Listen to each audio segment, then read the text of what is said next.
Arkadaşlar herkese selamlar. Sultanahmet Meydanı'ndayız. Ayasofya Camii'nin önündeyiz. Bugün Ayasofya Camii'nde ezan kaydı yapmak için sizlerle beraber olacağız. Oldukça özel bir ezan kaydı olacak bu. Birçok kamera olacak içeride. Birçok ses kayıt aleti olacak ve detaylı bir çekim yapacağız. Bugün cumartesi günü. Bugün kayıt gününden 2 gün öncedeyiz. Pazartesi günü kayıtlar olacak. Bugün biraz buranın detaylı şekilde akustiğini ve biraz tarihini öğreneceğiz. Ondan sonra da pazartesi günü kayıtlara gireceğiz. Çok kalabalık bir ekip olacak. Her şeyi sırayla göreceksiniz. Şimdi birazcık akustiğini öğrenelim buranın. Bir hayalim var. Yeni bölüm Ayasofya'da ezan kaydetmek.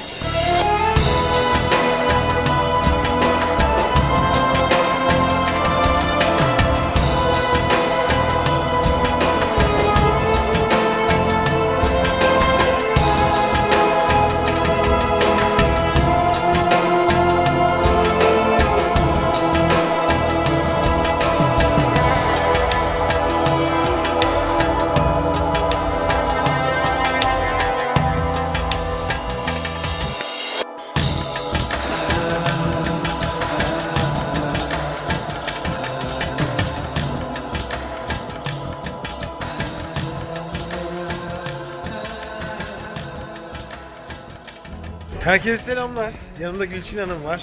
Merhabalar. Siz Yıldız Teknik Üniversitesi'ndesiniz değil mi? Evet, hocam? akustik üzerine master yaptım. Şimdi de doktoramızı yapıyoruz akustik üzerine. Önce bir şöyle içerisinin akustiğinin ne olduğunu, tarihsel geçmişini birazcık öğrenmek. Peki. Çünkü pazartesi günü aslında bizim büyük kaydımız var ama sizden belki içeride nerelerinin özel kayıt için özel noktalar olduğunu da öğrenme şansı olur. Peki. Zerhan hocamızın 2000'li yıllarda, 2002 yanlış hatırlamıyorsan yaptığımız bir çalışma var. Onlara referansla birlikte hani akustik üzerine konuşabileceğimiz neler varsa bakarız diye düşünüyorum. Giriyoruz içeri. Buyurun bakın. Bu şu anda müze olarak kullanılan Ayasofya'yı 3 işlevle de incelemişler. Cami olarak, müze olarak ve kilise olarak 3 versiyonunu da ele 3 almışlar. versiyonla incelenmiş. Aynen. Bu 3 versiyonun akustik modellemesi yapılmış. İnsan varken ve insan yokkenki pozisyonları modellenmiş. Şimdi akustik açıdan bizim kullandığımız en önemli parametre yansıtım süresi dediğimiz parametre.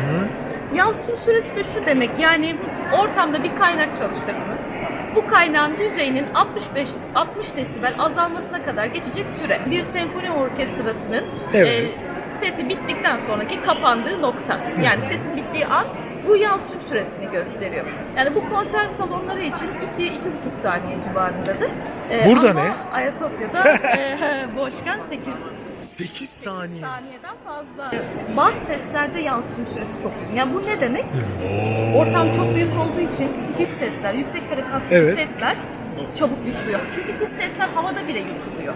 Burada herhangi bir eser icra ettiğiniz zaman bas sesler her zaman tiz sesleri bastıracak demektir. Acayip bir bilgi bu arada. Psikoakustik dediğimiz bir kavram var. Hı hı. Bence bunu da koyduğumuz zaman akustik açıdan etkileyici bir Yani mekan. psikolojik açıdan. Yani, Şöyle, yani bu biz çok geniş bir yerdeyiz, acayip büyük bir yerdeyiz anlamını taşıyor. Ayrıca da kutsallık atfedilen bir mekan. Dolayısıyla insanlar buraya girdikleri zaman zaten bir etkilenilecek bir içgüdüyle giriyor. Anlıyorum. Ve bu içgüdüyle bak, yani ben bunu da ihmal etmiyorum. Hani her şey akustik parametrelerden ibaret değildir. Ama yani girdiğiniz zaman bu psikoakustik etkiyi aslında bizim teknik ölçümlerimize göre daha fazla etkiliyor insanları. Yani burada en son karizma projeksiyonunda benim anladığım kadarıyla yani bu yapının kullanımı müze işlevi için, cami işlevi için ya da kültürel başka bir faaliyet olarak müze alanında bir müzikal etkinlik yapmak için aslında çok uygun değil şartlara. Değil. Yani akustik açıdan çünkü bu kadar uzun yansıtım süresi şu demek. Sesler üst üste dinliyor demek. Yanlış hatırlamıyorsam Selimiye'de aynı projede 6 saniyeydi. Müzisyenler mesela reverberasyonu çok düşürdükleri zaman bir derinlik yok derler ya. Tabii, İşte kuru. buradaki derinlik hissi de biraz fazla var. Yavaş tempolu ilahilerde yani daha etkileyici bir mekan olabiliyor. Olabilir. Çünkü yavaş tempolu. Sesler birbirinin üstüne zaten yavaş yavaş biniyor. Maskeleme dediğimiz, distorsiyon dediğimiz meseleler var. Ayrıca da yayınıklık dediğimiz meseleler var. Yani mesela burada mihrapta hoca namazı kıldırırken bir balkon altında, Evet. bir minder altında Ses nasıl duyuluyor? ses eşit mi duyuluyor? Eşit mi duyuluyor? Şöyle şeyden uzaklaştıkça, mihraptan uzaklaştıkça anlaşılabilirlik azalıyor. Azalıyor.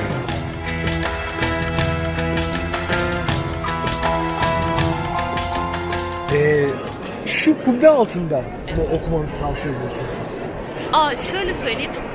Yani eğer tek bir okuma yapacaksanız, Evet. yani biz hani akustik açıdan ses kaynağı neredeyse orada okuma yaparız. En büyük dolayısıyla kaynak kubbe siz altında. ezan okumayı düşünüyorsunuz. Evet. Dolayısıyla yani mihrapta okumanız ya da yani hani namaz kıldırıyor gibi. Yani ezan tabii ki mihrapta okunmuyor ama ezan işlevi, hani cami işlevine paralel olarak düşünüyorum. Mihrapta okumanız ya da işte minber kürsüsünde ya da müezzin mahfilinde okumanız mantıklı. Ama mekanın akustik verisi açısından tabii ki kubbe altı çok önemli bir mekan olduğu için hani buradaki reaksiyonu da yakalamak önemli. Kilise olarak kullanıldığında vaaz kürsüsü orası değildi. Onların kıble tarafı şu taraf olduğunu. Evet, ama o zaman işte Zerdan Hoca'nın bakış açısındaki gibi kilise olarak, cami olarak ve müze olarak değerlendirmek için. Şimdi kilise olarak değerlendirdiğinizde. O zaman da vaaz kürsüsü. 2-3 okuma yapacağım derseniz kubbe altında muhakkak yapın derim. Ama tek bir kaynakta. Bak, bu güzel bir fikir oldu bize. Şimdi kubbe altının şöyle bir dezavantajı var şu anda burada. Bütün herkese de söyleyeyim. Müthiş bir tadilat var. Bakın tavandan inen yarısına kadar iniyor. Sizce bu şu an akustiği engeller mi? Etkiler mi, engeller mi, etkiler Engeller mi? Etkiler. Evet, etkiler. Kesinlikle etkiler. O zaman şöyle bir şey düşündüm ben. Aklıma şu geliyor. Bir tane kubbe altına yakın şurada bir okuma yapalım baba. Şurada bir tane deneyelim. Burası işte, evet. Bir tane de tam karşıda. Burada. Vay be, nereden nereye geldi iş çocuklar, görüyorsunuz değil mi? Son derece zorlu bir çekim olacak gerçekten. Baştan beri söylüyorum. Bir kere içerinin en büyük dezavantajı büyük tadilat. Etkileyecek, biraz emecek sesleri. Bir kubbe altında bir kayıt yapalım.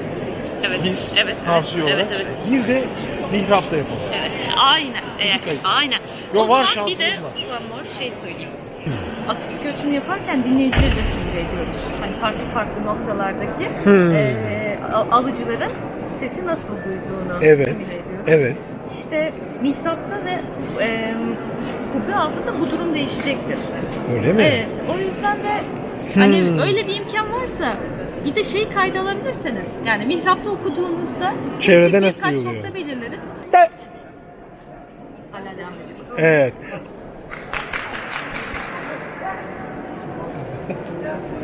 Emiyor, gördünüz değil mi? Alkış biraz daha az sürüyor, evet. Az Yani sürüyor. bazı seslerde daha uzun ama gene de aslında alkışın sesi tiz kaldığı için Tiz kalıyor. tiz seslerde O düşük zaman oluyor. biz hocalarımızdan şöyle istesek. Hocam burada çok tiz bir ezan okumuyor. Yani ben orta tonda bir ezan deneyim desek nasıl olur? Olur. Bakın bu fantastik bir fikir olabilir. Ne kadar vaktiniz var bilmiyorum ama Var. bir bas sesten okuyup tiz sesten okuyup tane- aradaki farkı da görebilirsiniz. Yani kayıt imkanınız varsa bence bunları yaparken dinleyici noktalarından da kayıt almaya Dinleyici çalışın. noktalarını nasıl yapalım sizce? Bir kere hocanın tam karşısından alacağım zaten. Peki. O kesin. Benim düşündüğüm şu çaprazdan almayı düşünüyordum. Tam şu köşeye bir tane yerleştirmeyi düşünüyorum. Şu karşıya bir tane yerleştirmeyi düşünüyorum. Şuraya bir tane. Oraya gerek yok. Oraya yerleştirdikten sonra orası çok kritik bir nokta değil. Onun Tamam. altı daha kritik. O zaman şuraya mutlaka bir tane Aynen. ses yerleştirmek lazım. Eğer öyle bir yani imkanınız varsa dinleyici pozisyonu yapma, yani o hoca okurken Evet. oralarda nasıl duyulduğuna dair kayıt alabiliyorsanız seçtiğiniz noktalar mantıklı. Yani burada bir mihrap önünde hı. yakın mesafede nasıl duyuluyor? Ondan Yani sonra tam karşıda. mesela o da iyi duyulacak diye tahmin ediyorum. Yukarıda bir de şu balkon altı. Balkon altında. 4 buraları öneriyorsunuz siz. Aynen öyle. Evet, zorlu bir kayıt bizi bekliyor. 4 tane kaynak noktamız olacak. 2 tane okuma ayrı noktamız olacak. Baslara önem vereceğiz. Çok tiz okutmayacağız. Kubbe altında fısıldayan galeri bir program var ya. Nedir o? İsimden beri kubbeye çıkan sesi Evet. kubbe eteklerinde böyle atlaya sürekli dönmesi, onun yutulması çok Ha. zor. Yani böyle zıplı zıplı. Fısıldayan galeri dediğiniz şey bu. Yani o tavandaki sesin dönmesi. Sürekli dönmesi. Onu yutmak zordur. O böyle dalga hareketi yapar böyle şey. Çok acayip. Burası çok büyük bir mekan olduğu için havanın yutucusu çok etkiliyor. Yani bu şeydeki gibi Anlıyorum. bas seslerin durumu havanın yutuculuğundan dolayı tiz seslerin durumu. Yani böyle yutuluyor. Tiz sesleri havanın yuttuğundan bahsediyorsunuz yani. Tiz sesler havada yutuluyor. Çünkü küçük dalga boyları ya. Ama bas seslerin dalga boyları büyük. Büyük olduğu için Bir şeyi titreştirmesi, itmesi lazım. Havanın moleküllerinden çok daha büyük dalga boylarına sahip olduğu için yutulmuyor. yutulmuyor. Neyse sizin gelmeniz çok iyi oldu valla. Evet, Gerçekten bize çok fikir verdiniz. Harika oldu. Biz şimdi burada tabii defalarca çünkü ya bir kere şu an bir deneme şansımız var. Bu şansımızı bol bir şekilde kullanıp olabildiğince. Çok güzel. Ve bir katkım olduysa çok sevindim. Ya çok kesinlikle. İşte akustikle ilgili birçok şeyi Ayasofya ile ilgili Gülçin Hanım'dan öğrendik. Çok mutluyuz. Çok teşekkür ederim. Rica ederim. Vallahi Katkım olduysa burada Zerhan kesin. Hoca'nın çalışmaları için biz tekrar Zerhan Hocamıza teşekkür edelim. Teşekkür ederim Böyle kendisine. bu Zerhan Hoca'nın yaptığı çalışma ilk defa Avrupa Birliği'nden destek alıyor ve bu bilinçle de ilk defa akustik üzerine Dünya Kültür Mirası diye bir kavram ortaya çıkıyor. Yani bir yapının restorasyonu yapılırken akustiği Dünya Kültür Mirası koruma listesine alınıyor. Yapı bütünüyle değil, akustiğinin de restorasyon çalışmalarında korunması gerektiğine dair bir projeye imza atmış oluyorlar. Müthiş. Çok müthiş. Yani gerçekten burada Zerhan Hocamızın bu başlattığı çalışma büyük bir katkı. Hala da yani işte Ayasofya dediğiniz anda benim açıp da okuduğum kaynakta onun kaynakları büyük bir katkı tabii ki. Zerhan hocamıza teşekkürler. Size de teşekkürler. Görüşeceğiz tekrar. Haydi bakalım. İlk aşamayı geçtik. Kararlar, sonuçlar. Pazartesi görüşeceğiz. Bay bay.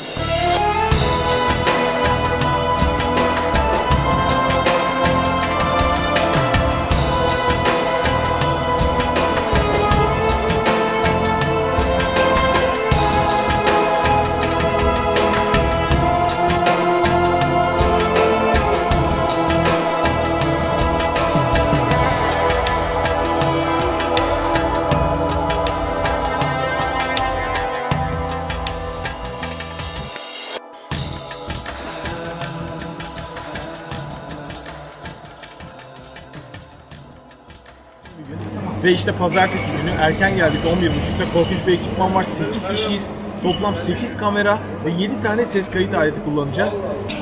Bunun kubbenin tam altında bu iş yapmak. Sonrasında belki müezzin mahfilinden bir kere yaparız.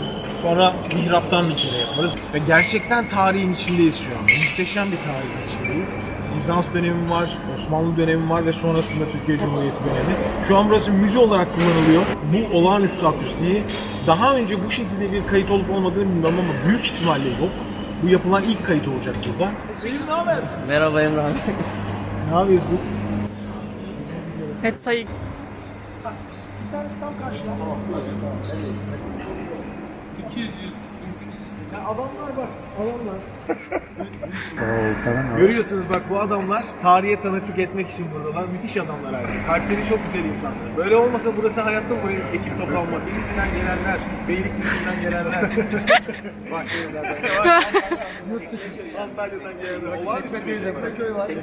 Çekmeköy'ün ilerisinden daha da yurt dışı ama. Neredeyse Sabiha Gökçen'den delilik bu ya. Gerçekten delilik ya. Normal insanın yapacağı iş değil bu ya. Şurası bu köşk. Serdar'cığım hoş geldin. Hoş bulduk Emir'cim. Valla şu ekibin bir araya gelmesi olağanüstü ya. Hakikaten olağanüstü ya. Müthiş bir gün. Buraya biz okul yıllarında geldik Serdar'la. Yani okul yılları ya. Tabii canım. Daha kaç sene önce? 25 sene önce ilk 97. gelişimiz. 25 sene 96 sonra sahibi. burada bu kaydı yapabilmek bizim için olağanüstü bir heyecan yani gerçekten. Yukarıya 3 kamera çıkaracağız. Burada bile akustik var.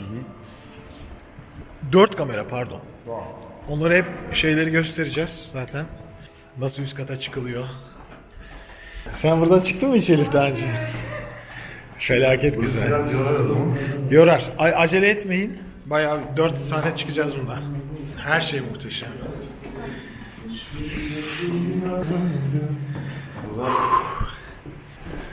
Yani bu bugün evet son değil yine. Bir tane daha var. İzzet Baba herkesi geçiyor maşallah.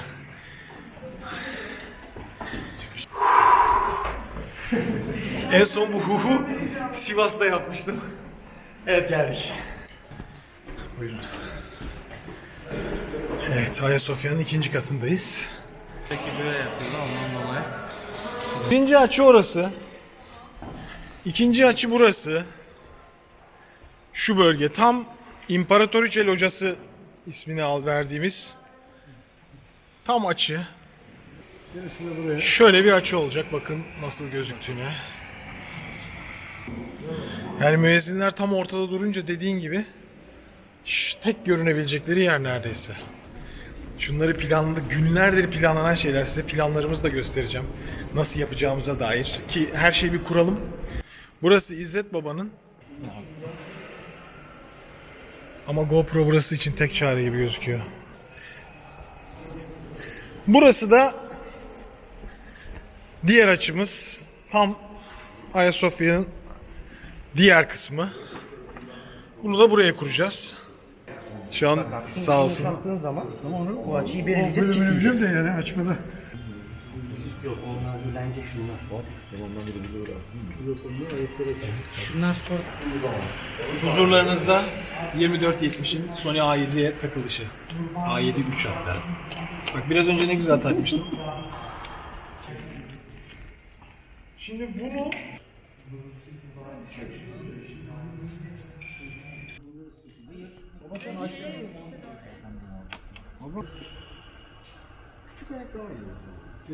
bunun içinde pin yok.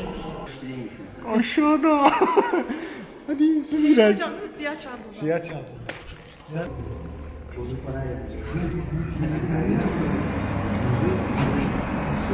Dersin kabiliyetlerini sonuna kadar kullanın. Bir tık yakın belki.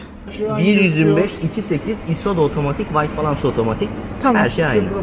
Giren ışık az. Camlar en büyük sıkıntı. İmparatoriçe locası.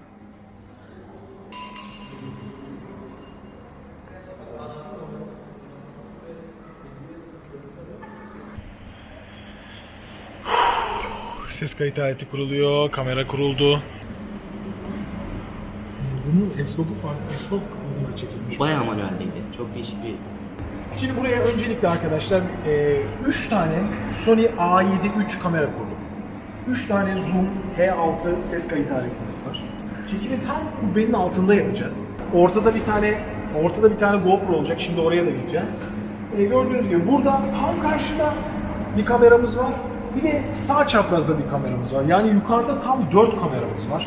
Aşağıda da yaklaşık 5 kamera olacak. Üstte 3 tane ses merkezimiz var. Bir tanesi burası. Buranın da tam neresi olduğunu bir göstersene Elif.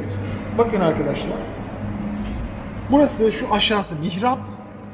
Gördüğünüz gibi müezzin mafili şurada. Biz tam arkasındayız. Evet. Konumumuz burası şu anda. Şimdi diğer taraflara gidelim. Burası gerçekten olağanüstü bir yer. Ya şunları kurana kadar yorgunluktan bittik zaten. Bir mesafe var üst katla alt kat arasında. İşte tam ortasındayız şu anda üst katın. Burada da şu kameramız olacak. Bir tane GoPro ile çekeceğiz. Şu şekilde tam orta bölümü çekecek. Yukarıdan aşağı doğru çekecek bu da. Şu köşeye birinci kamera, biraz önce oradan geldik. İkinci kamera tam ortada. Buraya geliyor. Buyurun gelin. Gerçekten büyük bir şans burada böyle bir kayıt yapmak. Bu şansı çok iyi değerlendirmeye çalışıyorum. Yani daha önce burada böyle bir kayıt yapılmadı. Hep söylediğim gibi yani. Yaklaşık 8 kamera, 9 kamerayız şu anda ve 7 tane ses kayıt aleti, 7 ayrı kaynakta ses kaydedecek. Şimdi öğle ezanı okunacak biraz sonra. Öğle ezanından sonra din görevlileri buraya gelecekler namazdan sonra ve kayıt başlayacak. Yani yaklaşık bir yarım saatimiz kaldı. Gördüğünüz gibi tam karşıya kurduk. Bu kameramızda tam şurada. Mekanı tam ortadan görüyor. Sol tarafta gördüğünüz gibi büyük bir tadilat var. Bu tadilat sebebiyle kamera birazcık aslında sağ tarafa odaklayacak. Ses kayıt aletimiz burada. Gene 120 derece geniş açıyla hepsi ayarlı. Alabildiğimiz kadar fazla ses almaya çalışacağız. Şimdi üst katın son açısını göstereceğim size. STB'ye geçiyor. Okey. Tamam. Sonra istersen. Devam edeceksek kayıt sahibi. Yani minimal risk olmamalı. Tamam hadi gidelim. Evet şimdi aşağı iniyoruz.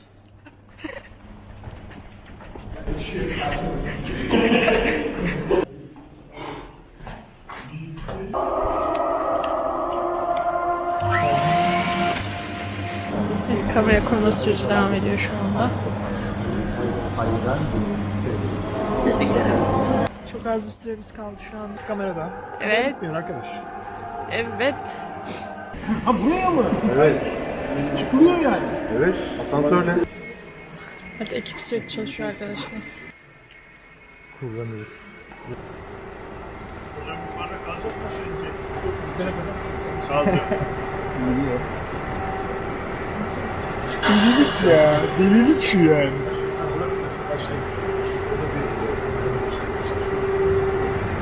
Hocalarımız buradalar. Eyvallah. Nasılsınız hocam? İyi Allah misiniz? razı olsun. Teşekkür ederiz. Allah razı olsun. Hoş geldiniz. Biz hocam sizleri tanıyabilir miyiz? Efendim bendeniz Önder Soy. 1972 Erzincan İliç doğumluyum. 7 yaşına kadar İliç'te yaşadım. İlkokulu okumak üzere İstanbul Şişli Kurtuluş semtine geldim. İlkokul son sınıfı Çağlayan'da ikmal ettim. İlkokuldan sonra Kur'an kursu eğitimi ve İmam Hatip eğitimi aldıktan sonra ticari hayata bir adım atmış olduk. Uzun yıllar ticaretle uğraştım.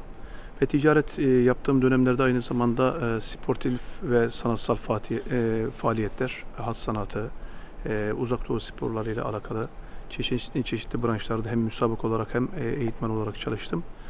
Akabinde 2005 yılında Çağlayan'da Abidiye Hürriyet Camii'nde fahri müezzinliğe başladım. 2007 yılında Eyüp ilçesine bağlı Şevki Bey Camii'nde vekil İmam Hatip olarak Diyanet'e ilk resmi olarak adımımızı atmış olduk. Akabinde Çemberlitaş'ta Gazi Atik Ali Paşa Camisi'nde vekil olarak başladım. Akabinde sözleşmeli İmam Hatip olarak devam ettim. Sonrasında da resmi kadrolu imam oldum. Malum 2016 15 Temmuz'dan sonra 2 gün sonra Diyanet İşleri Başkanlığı tarafından Büyük Ayasofya Camii'ne İmam Hatip olarak devam ettim. Kendim aşere-i takrib yani ilmi kıraat mezunuyum.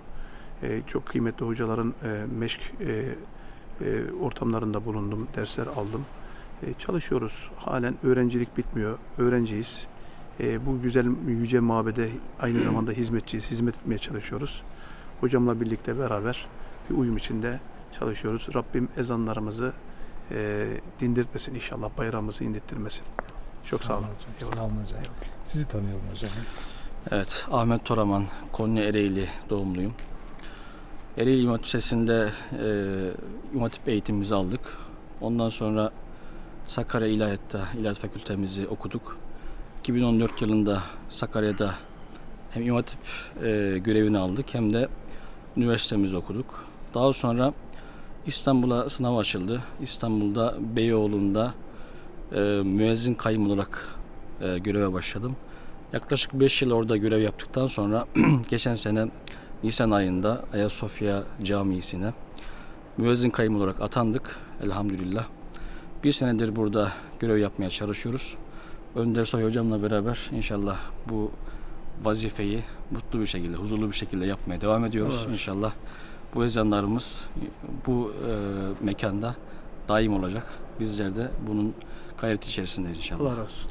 Çok teşekkür ederiz Eyvallah hocam. efendim. Bugün Allah için sizin de ayağınıza sağlık. Seslerinize sağlık. Teşekkür ederim. Çok mutlu Her olduk şey bu gönlünüzce güzel olsun. kayıtta Her şey bizlerle gönlünüzce olduğunuz olsun. için. Eyvallah, eyvallah. Eyvallah. Hayırlara vesile olur inşallah. İnşallah hocam. Eyvallah. Galiba Sayın Hocam bu bir ilk. Galiba, değil mi? İlk. Bildiğim kadar böyle bir şey yapılmış Evet, mıdır? evet. Bu kadar detaylı. Akustik denemesi olarak biz görev Sağ yaptığımız süreç içinde burada herhangi bir arkadaşımızın yani çıplak ses olarak öyle diyelim denendiğini hatırlamıyorum, bilmiyorum. Ama Ayasofya Camimizin içinde ezanlar okundu. Tabii. Ama çıplak ses olarak akustik olduğunu ben Evet, duymadım. ilk defa. Ondan sonra inşallah iyi olur, hayırlara vesile olur. İnşallah. Eyvallah. Sizin de vesilenizle. İnşallah hocam. Allah razı olsun. Eyvallah. Teşekkür ederiz.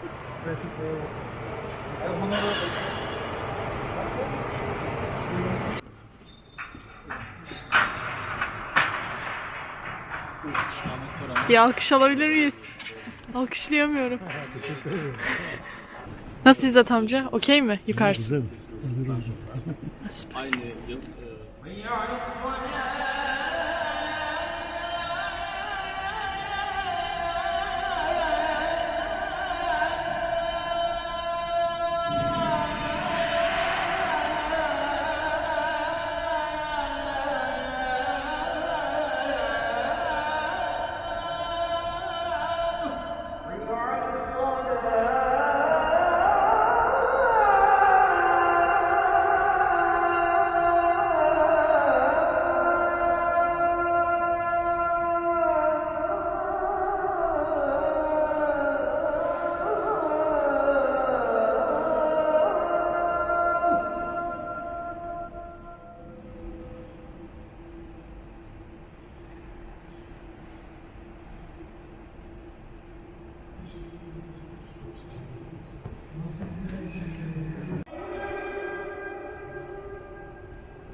Nasıl duyuyordu kendini?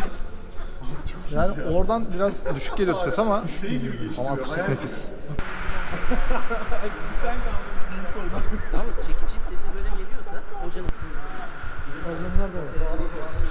Al bir tane, kandır kendini. Evet, içeriden sallayın. Kamerayı da aldım, geliyorum. Bakıyoruz.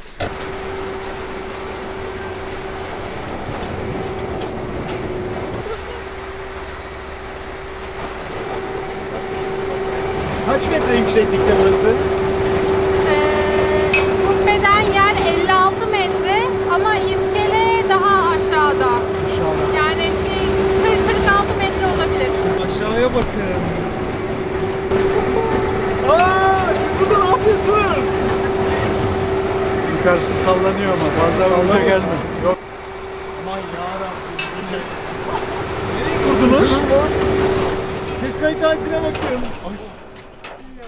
Allah'ım. Müthiş. Kamerayı buraya kurduk. Ses kayıt aletini buraya kurduk çocuklar. Bakın tavanı şöyle gösterelim herkese. Olağanüstü.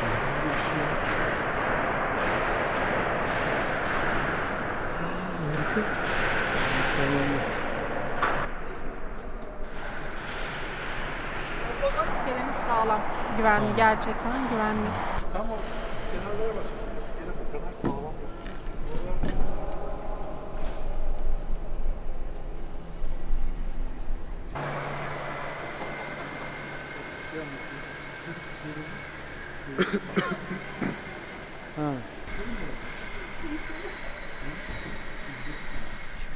Evet, işte bu kadar. Muhteşem bir gün.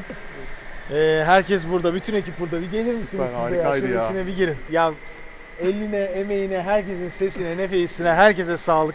Şahane bir gün geçirdik. Zor bir gündü ama böyle muhteşem bir mekanda böyle bir okuma yaptığımız için, böyle bir kayıt yaptığımız için gerçekten çok mutluyum. Muhteşem. Bize sesiyle katkıda bulunanlara ve burayı, bu imkanı sunanlara Allah bin kere razı Ayrıca olsun. teşekkür ediyoruz. Sağ olsunlar. Teşekkür ediyoruz.